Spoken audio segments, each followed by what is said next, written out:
Morning there guys, this is a video following on from the can't or won't video I shot the other week about questioning about your goals and your achievement of them, whether it's actually the question of you choosing not to because you won't. And this follows on from that, which is again it's about choices. And I just want to follow on and say that we always are where we are due to the choices we have made in our life and the choices we continue to make daily, and which sometimes is fine as long as you're not in a place of delusion and deluding yourself. So for example, sometimes we often say we are where we want to be and we're doing what we want to do, but realistically we're lying to ourselves.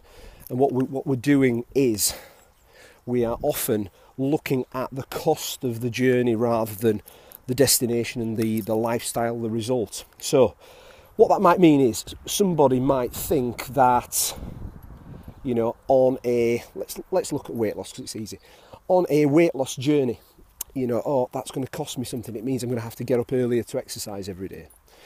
It means I'm going to have to give up the cakes, the wine every night, and those sort of decisions. So they look at the cost of what I'm going to have to give up. What they don't look at is maybe 30 years of more energy, better health, better sleep, more respect from peers, kids having the respect of your kids, looking better on holiday, having more confidence, wearing different clothes, attracting a different partner, those sorts of things.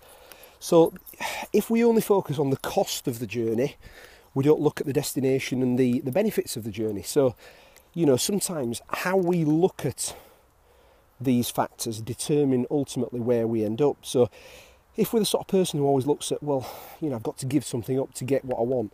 Well, half of getting what you want is knowing what you have to give up to get it. And that's a very real decision that we all need to face on many fronts, not just, for example, a weight loss journey. It's a daily choice we make. So, for example, another one which I wanted to discuss was, looking at your life and looking at where you are.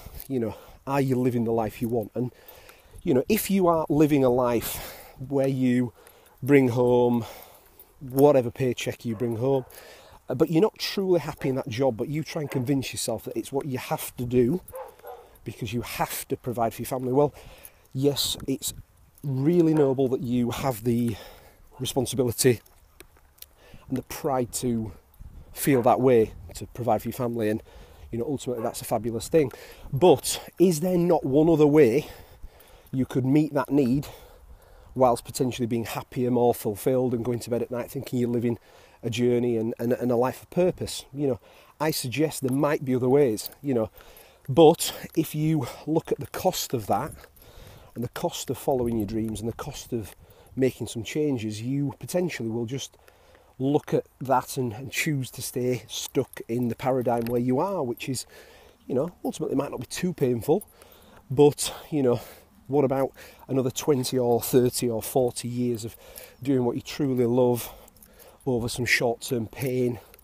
That is one thing that only you know, but I would suggest it's worth pursuing, looking at the benefits more than it is looking at the costs of making changes, because the costs of making changes sometimes are just that. They are short-term costs, but the benefits far outweigh that in the long term.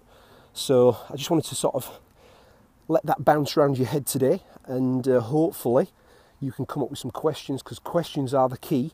The questions you ask yourself, as long as you're honest with the answers, and you then take some actions towards making some positive changes, that's what I want you to do. I want you to improve where you are and improve where you're going. Hope that helps, guys. See you on the next video.